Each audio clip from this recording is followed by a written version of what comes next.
This book is A Bear Called Paddington by Michael Bond. And so we'll open it. There's our title page, and here's our chapter of contents. And there's not going to be very many pictures in here because it's a chapter book. It's not a picture book. But there are a few little line drawings like this. And this book was copyrighted in 1958, so it's pretty old. But the story's really neat. Table of contents. It's got 8 chapters, and we'll read just the first one. Please look after this bear. Chapter 1. Please look after this bear. Mr. and Mrs. Brown first met Paddington on a railway platform. In fact, that was how he came to have such an unusual name for a bear, for Paddington was the name of the station. The Browns were there to meet their daughter Judy, who was coming home from school for the holidays. It was a warm summer day, and the station was crowded with people on their way to the seaside.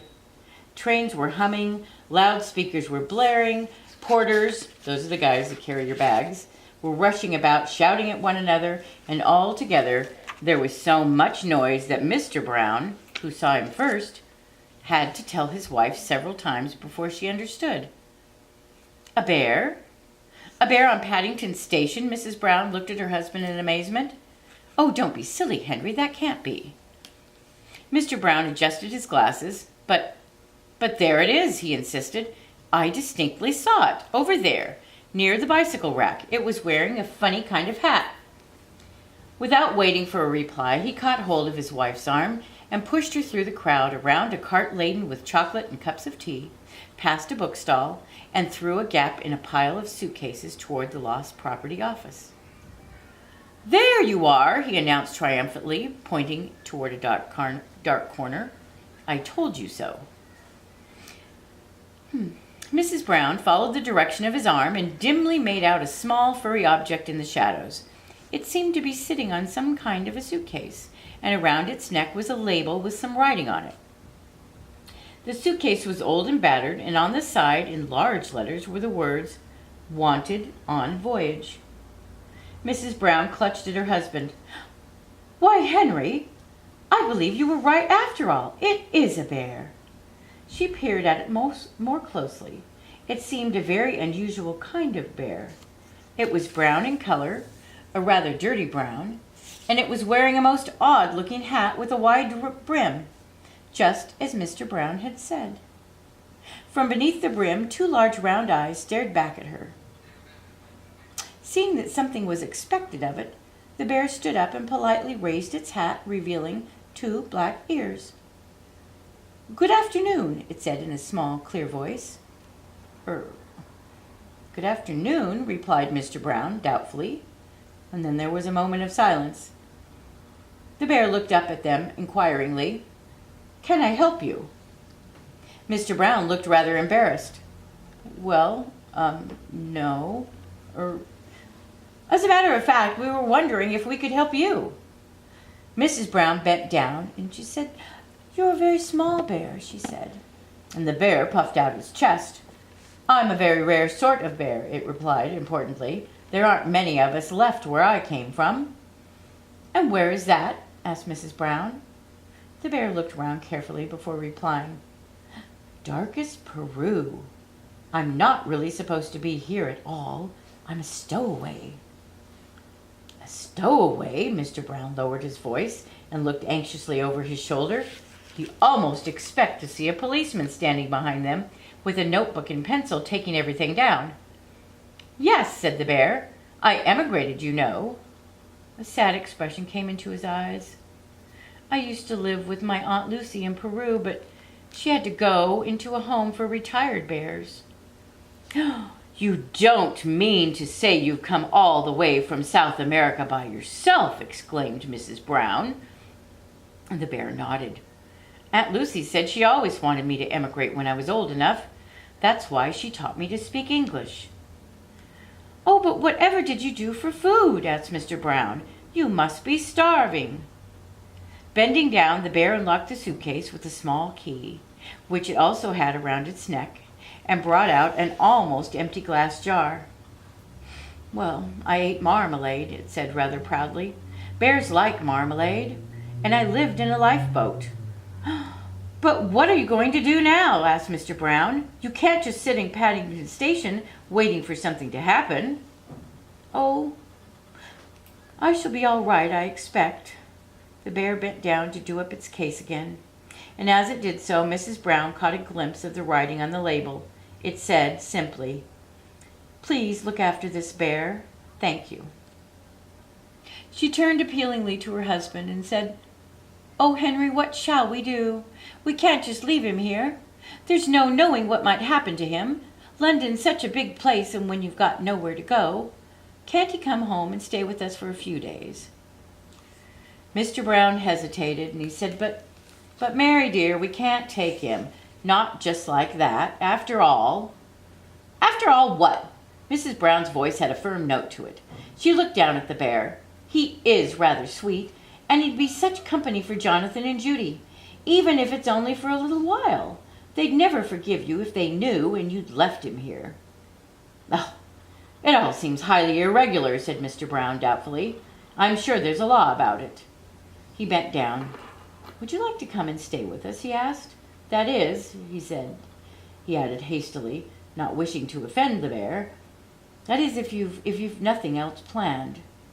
The bear jumped, and his hat nearly fell off in his excitement. "Oh, yes, please. I should like that very much. I've nowhere to go, and everyone seems in such a hurry." "Well, that's settled then," said Mrs. Brown, and before her husband could change his mind, she said, "And you can have marmalade for breakfast every morning. And..." She tried to think of something else the bears might like. "Every morning?" The bear looked as if he could hardly believe his ears. "I only had it on special occasions at home. Marmalade's very expensive in the darkest Peru." "Well, then you shall have it every morning starting tomorrow," continued Mrs. Brown, "and honey on Sunday." A worried expression came over the bear's face. "Will it cost very much?" he asked. "You see, I haven't very much money." "Oh, of course not. We wouldn't dream of charging you anything. We shall expect you to be one of the family, shan't we, Harry?" Mrs. Brown looked at her husband for support. "Of course," said Mr. Brown. "And by the way," he added, "if you are coming home with us, you'd better know our names. This is Mrs. Brown, and I am Mr. Brown." The bear raised his hat politely, twice. "I haven't really got a name," he said. "Only a Peruvian one, which no one can understand." "Well, then we'd better give you an English one," said Mrs. Brown. "It'll make things much easier." She looked around the station for inspiration. "It ought to be something special," she said thoughtfully. As she spoke, an engine standing at one of the platforms gave a loud wail, and the train began to move. "I know what!" she exclaimed. "We found you on Paddington Station, so we'll call you Paddington." Paddington. Paddington. Paddington. The bear repeated it several times to make sure. It seems a very long name." "Quite distinguished," said Mr. Brown. "Yes, I like Paddington as a name. Paddington it shall be." Mrs. Brown stood up. "Good. Now, Paddington, I have to meet our little daughter Judy off the train. She's coming home from school. I'm sure you must be thirsty after your long journey, so you go along to the cafe with Mr. Brown, and he'll buy you a nice cup of tea." Paddington licked his lips. "I'm very thirsty," he said. "Seawater makes you thirsty." He picked up his suitcase, pulled his hat down firmly over his head, and waved a paw politely in the direction of the cafe. "After you, Mr. Brown." "Thank you, Paddington," said Mr. Brown. "Now, Henry, look after him," Mrs. Brown called. "And for goodness sakes, when you get a moment, take that label off of his neck. It makes him look like a parcel. I'm sure he'll get put in a luggage van or something if a porter sees him." The cafe was crowded when they entered, but Mr. Brown managed to find a table for two in a corner. By standing on a chair, Paddington could just rest his paws comfortably on the glass top. He looked around with interest while Mr. Brown went to fetch the tea. The sight of everyone eating reminded him of how hungry he felt. There was a half-eaten bun on the table, but just as he reached out his paw, a waitress came up and swept it into a pan. "Oh, you don't want that, dearie. You don't know where it's been." Paddington felt so empty he really didn't care where it had been, but he was much too polite to say anything. "Well, Paddington," said Mr. Brown as he placed 2 steaming cups of tea and a plate piled high with pastries on the table, "how will that do?" Paddington's eyes glistened. Oh, it's very nice, thank you," he exclaimed, eyeing the tea doubtfully. "But it's rather hard drinking out of a cup. I usually get my head stuck or else my hat falls in and it makes it taste nasty." Mr. Brown hesitated. "Well, then you'd better give your hat to me and I'll pour the tea into the saucer for you. It's not really done in the best circles, but I'm sure no one will mind just this once." Paddington removed his hat and laid it carefully on the table while Mr. Brown poured out the tea. He looked hungrily at the pastries, and particularly at a large cream and jam one, which Mr. Brown placed on a plate in front of him. "There you are, Paddington," he said. "I'm sorry they haven't any marmalade ones, but they were the best I could get." Oh, I'm glad I emigrated," said Paddington as he reached out a paw and pulled the plate nearer. "Do you think anyone would mind if I stood on the table to eat?" Before Mr. Brown could answer, he had climbed up and placed his right paw firmly on the bun. It was a very large bun, the biggest and stickiest Mr. Brown had been able to find, and in a matter of moments, most of the inside found its way onto Paddington's whiskers. People started to nudge each other and began staring in their direction. Mr. Brown wished he had chosen a plain, ordinary bun, but he wasn't very experienced in the ways of bears. He stirred his tea and looked out the window, pretending he had tea with a bear on Paddington Station every day of his life. "Henry!" The sound of his wife's voice brought him back to earth with a start. "Henry, whatever are you doing to that poor bear? Look at him. He's covered all over with cream and jam." Mr. Brown jumped up in confusion. He seemed rather hungry, he answered lamely. Mrs. Brown turned to her daughter. "This is what happens when I leave your father alone for 5 minutes." Judy clapped her hands excitedly. "Oh, Daddy, is he really going to stay with us?" "If he does," said Mrs. Brown, "I could see someone other than your father will have to look after him. Just look at the mess he's in."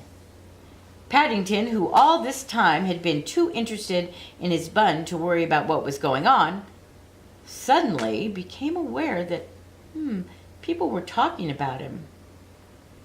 And he looked up to see that Mrs. Brown had been joined by a little girl with laughing blue eyes and long fair hair.